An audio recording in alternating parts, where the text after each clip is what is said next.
ഞാനിപ്പോൾ നിൽക്കുന്നത് ബാലരാമപുരത്തെ ഏറ്റവും ബെസ്റ്റ് ചിക്കൻ ഫ്രൈ കിട്ടുന്ന ഒരു സ്പോട്ടിലാണ് കേട്ടോ. എവിടെ നിന്നല്ലേ കാണിച്ചു തരാം. ബാലരാമപുരത്തെ ബെസ്റ്റ് ചിക്കൻ ഫ്രൈ എന്ന് പറയാൻ കാരണം അവിടുത്തെ ക്വാളിറ്റിയും തന്നെയാണ് കേട്ടോ. ഇതൊരു ഹാഫ് ചിക്കൻ ഫ്രൈയുടെ ക്വാണ്ടിറ്റി ആണ് കേട്ടോ. 8-9 പീസ് ചിക്കനും അതിന്റെ കൂട്ടത്തിൽ സാലഡും വെച്ചാണ് നമുക്ക് ഇങ്ങനെ തരുന്നത്. ബാലരാമപുരത്ത് ഈ ക്വാണ്ടിറ്റിയിൽ വേറെ എവിടെയെങ്കിലും ചിക്കൻ ഫ്രൈ കിട്ടുമെങ്കിൽ നിങ്ങളൊന്ന് കമന്റ് ചെയ്തു. ഇപ്പോഴത്തെ കാലത്തെ പിള്ളേർ സമയം ചെലവാക്കാനായിട്ട് മൊബൈൽ ഫോണും കളിക്കാനുമായിട്ടൊക്കെ ആഗ്രഹിക്കുമ്പോൾ ഇവിടെ ആയുഷവും അന്നയും പഠിത്തം കഴിഞ്ഞ് ഈ വൈകിട്ട് സമയങ്ങളിൽ എല്ലാ ദിവസവും ഈ ഉമ്മയോടൊപ്പം കാണും കേട്ടോ. ഈ കുഞ്ഞുമക്കൾ അവരെ കൊണ്ടാവുന്ന എല്ലാ ജോലിയും ചെയ്ത് ഉമ്മയെ സഹായിക്കാറുണ്ട് കേട്ടോ. ഇവിടെ ഇത് മാത്രമല്ല, ചായ, കോഫി, ഹോർലിക്സ്, ബൂസ്റ്റ്, എണ്ണ പലഹാരങ്ങളായിട്ടുള്ള നമ്മുടെ പരിപ്പുട, ഉഴുന്നോട അങ്ങനത്തെ കടി ഐറ്റംസും ഉണ്ട്. റോഡ് വികസനത്തിന്റെ ഭാഗമായിട്ട് ഷോപ്പ് ആദ്യം ഉണ്ടായിരുന്ന സ്ഥലത്തു നിന്നും കുറച്ച് ഇങ്ങോട്ട് മാറിയിട്ടുണ്ട് കേട്ടോ. അതുകൊണ്ട് കൂടിയാണ് ഞാൻ ഈ ഒരു വീഡിയോ പോസ്റ്റ് ചെയ്യുന്നത്. ഇനി നിങ്ങൾക്ക് ചിക്കൻ ഫ്രൈ വേണമെന്നുണ്ടെങ്കിൽ നല്ല കുട്ടി ചൂട് തട്ടുദോശയും രസവടയും ചമ്മന്തിയും ഓംപ്ലേറ്റും പപ്പടവും കൂട്ടി ഒരു പിടി അങ്ങ് പിടിക്കും. ഈ കാണുന്ന തിരക്ക് മൊത്തം ഇവിടുത്തെ ചിക്കൻ ഫ്രൈക്ക് വേണ്ടിയിട്ടുള്ള ആരാധകരാണ് കേട്ടോ.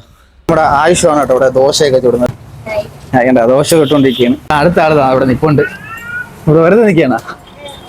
ചിക്കൻ കറിയാണ് കേട്ടോ. ചിക്കൻ കറി എത്രയാണ് വരുന്നത്? ഒരു ഫുള്ള് 160. ഇവിടുത്തെ പൊറോട്ടയുടെ സൈസ് ഉണ്ട്, വലിയ പൊറോട്ടയാണ് കേട്ടോ. സമയമൊക്കെ എത്ര മണി തൊട്ട് നമ്മുടെ ചിക്കൻ ഫ്രൈ ഒക്കെ കിട്ടുന്നത്? ഞാൻ രാവിലെ ഒരു 11 മണിയാകുമ്പോ ഇവിടെ വന്നെത്തും. വന്നെത്തിയിട്ട് പിന്നെ പലഹാരം പൊരിച്ച് ചായ എല്ലാം റെഡിയാക്കി വെച്ചിട്ടാണ് ഞാൻ പിന്നെ ബാക്കി കാപ്പിയുടെ പരിപാടി തുടങ്ങുന്നത്. 4 മണി 4:30 തൊട്ട് കോരി തുടങ്ങും. പിന്നെ എപ്പോഴും വന്നാലും രാത്രി 11:30 വരെ വന്നാലും ഫ്രൈ ഉണ്ടാവും. ഇവിടുന്ന് ഒരു half chicken fry, half chicken ഫ്രൈയുടെ ക്വാണ്ടിറ്റിയാണ് നിങ്ങൾ കാണുന്നത് കേട്ടോ. ഹാഫ് ചിക്കൻ ഫ്രൈയുടെ ക്വാണ്ടിറ്റിയാണ്. അതിന് ദോശ കണ്ടപ്പോൾ നമ്മളെ വേണ്ട, ദോശ കണ്ടപ്പോൾ അതിന് നമ്മളെ വേണ്ട, ചെറുക്കൻ നമ്മളെ വേണ്ടെന്ന് പറയാം.